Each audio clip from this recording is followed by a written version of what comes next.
Chismosa, chismoso, let them be. Mapapagod din ang mga yan. Kakachismis. Kapag ikaw ay nasa tama at katotohanan, lalaban kang parang agila sa uwak, maniwala ka. Paano bang lumaban ang agila sa uwak?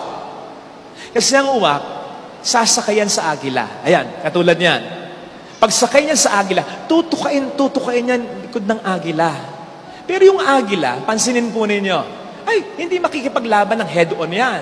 Hindi pipiglas yung agila at haharapin yung uwak. Total, mas malaki naman siya, mas malakas naman siya. Hindi. Ang gagawin ng agila, hindi mababuzzer yan. Lilipad lang ng lilipad yan. Pagkataas-taas, pagkataas-taas. Kasi habang lumilipad pala ng napakataas ng agila, numinipis naman ang oxygen para sa uwak. Hanggang sa, ang uwak ay hindi na makahinga. Hindi nakakayanin. Lalagpak. Bibitaw na lang siya. Kapatid, ganon ang paglaban sa mga uwak sa buhay natin. Sa mga kuda ng kuda, iyak ng iyak, sa likod natin.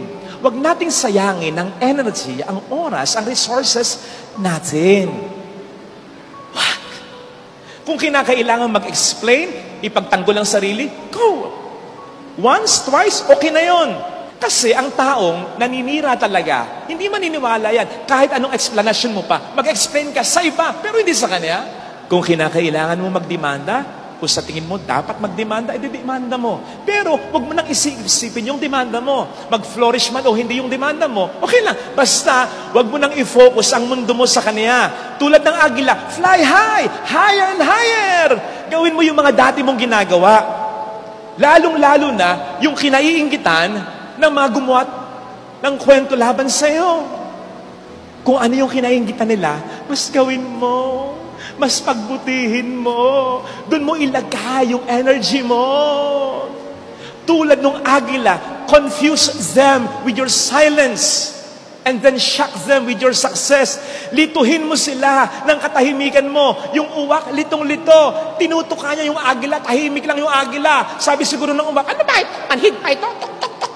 Hanggang sa, hindi na ka makahinga. Nasurpresa siya. Ang taas-taas na pala ng lipad ng agila.